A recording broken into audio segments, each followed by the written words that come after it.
Hello guys, അസ്സലാമു അലൈക്കും. അപ്പോൾ ഇന്നൊരു കുഞ്ഞു വീഡിയോ ഉണ്ടേ, ഒരു ചെറിയ വീഡിയോ.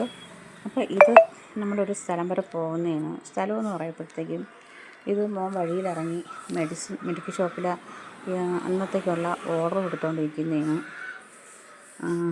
മെഡിക്കൽ ഷോപ്പിൽ ഓർഡർ കൊടുക്കാനായിട്ട് 2-3 സ്ഥലത്ത് നിർത്തിയിട്ടുണ്ടായിരുന്നു.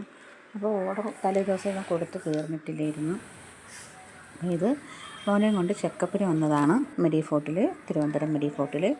അതായത് മോൻ്റെ കൈയുടെ കാര്യം കുറേ പേർക്കൊക്കെ അറിയാത്തവർക്കാണെങ്കിൽ ഞാൻ ഒന്നുകൂടി പറയാം. അവൻ്റെ കൈ ബുള്ളറ്റിൻ്റെ ഇടയിലായി ഒരു വലത്തെ വിരലിൻ്റെ പകുതി ഭാഗം പോയിട്ടുണ്ട്. അപ്പോൾ അതിനുള്ള ചെക്കപ്പ് ഉണ്ടായിരുന്നു. അപ്പോൾ അതിനായിട്ട് വന്നതായിരുന്നു. അപ്പോൾ ഡോക്ടർ ഇന്ന് വ്യാഴവും തിങ്കളും ശനിയും ദിവസവും ഡോക്ടർ ഉള്ളത്. അപ്പോൾ 11 മണിക്കായിട്ട് ഹോസ്പിറ്റലിൽ എത്താൻ പറഞ്ഞ്. അതുകൊണ്ട് രാവിലെ നമ്മൾ വീട്ടിൽ നിന്ന് 8:30 ആയപ്പോൾ ഇറങ്ങി 10:30 ആയപ്പോൾ നമ്മളിങ്ങ് എത്തിയിട്ടുണ്ട്. അപ്പോൾ ഓർഡർ കൊടുത്തായിരുന്നാലും പെട്ടെന്ന് ഇങ്ങെത്തിയായിരുന്നു. അപ്പോൾ തിരിച്ച് നമ്മൾ ഡോക്ടറെ കണ്ടിട്ട് ഇറങ്ങിയിട്ടുണ്ട്. മെഡിസിനൊക്കെ തന്നു. അപ്പോൾ പകുതി എത്തിയപ്പോൾ നല്ല വിശപ്പ്, രാവിലെ ഒന്നും കഴിക്കാതെയൊക്കെയാണ് പോയത്. അപ്പോൾ അവന് ഊണ് മതിയെന്ന് പറഞ്ഞു. എനിക്ക് ബിരിയാണി വാങ്ങിച്ച് അങ്ങനെ നമ്മൾ രണ്ടുപേരും കൂടെ കഴിക്കുന്നു. ഇന്നത്തെ വീഡിയോ ഇത്രയേ ഉള്ളൂ. അസ്സലാമു അലൈക്കും.